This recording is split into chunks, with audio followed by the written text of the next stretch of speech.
चुनौती यह है कि आप में से बहुत सारे लोगों को एक अनुभव हुआ होगा कि जब आप किसी पॉकेटमार को ट्रेन में पॉकेटमारी करते हुए पकड़ लेंगे तो पॉकेटमार इतना चालाक होता है कि वही जोर से चोर चोर चिल्लाना शुरू कर देता है। बोलिए, होता है कि नहीं होता है? आज हमारे साथ इस देश की सबसे पुरानी पार्टी, इस देश को आजादी दिलाने वाली पार्टी, महात्मा गांधी की पार्टी, पंडित जवाहरलाल नेहरू, सुभाष चंद्र बोस, मौलाना अबुल कलाम आजाद, सरदार वल्लभ भाई पटेल, एनी बेसेंट, सरोजिनी नायडू की पार्टी के साथ भी यही हो रहा है कि हमने चोर को चोरी करते हुए फिर से पकड़ लिया है। हमने इनको अंग्रेजों के साथ चाय पर चर्चा करते हुए देखा था, तो जो चाय बेचने की बात करते थे हमने उनको देश बेचते हुए रंगे हाथ पकड़ लिया है। और जब हमने उनको देश को रंगे हाथ बेचते हुए पकड़ लिया है तो पॉकेटमार को जब पकड़ लीजिएगा तो वो चोर चोर चिल्लाने लगेगा।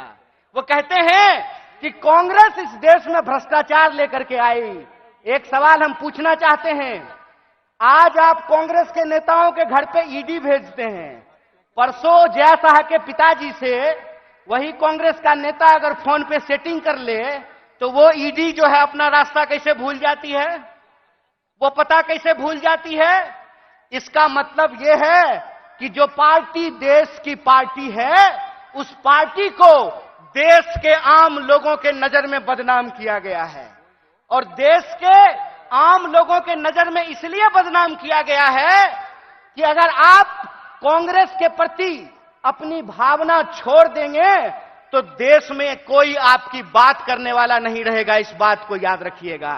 इसीलिए इस मंच से मैं आप तमाम लोगों से एक बात की अपील करना चाहता हूं कि हे कांग्रेस के कार्यकर्ताओं, जब आप चाय की दुकान पर बैठते हैं, जब आप ट्रेन से यात्रा करते हैं, जब आप बसों में चलते हैं, जब आप खेतों में चर्चा करते हैं, दफ्तरों में चर्चा करते हैं, तो एक बात को याद रखिएगा, एक बात को याद रखिएगा कि सामने वाला जब आपको जलील करता है ना, तो वो आपको जलील करने से पहले अपने मां बाप को जलील कर रहा होता है, अपने पूर्वजों को जलील कर रहा होता है। क्योंकि कांग्रेस पार्टी इस देश का इतिहास है, वर्तमान है और इस देश की आम आवाम का भविष्य है। यह बात हमको समझना पड़ेगा।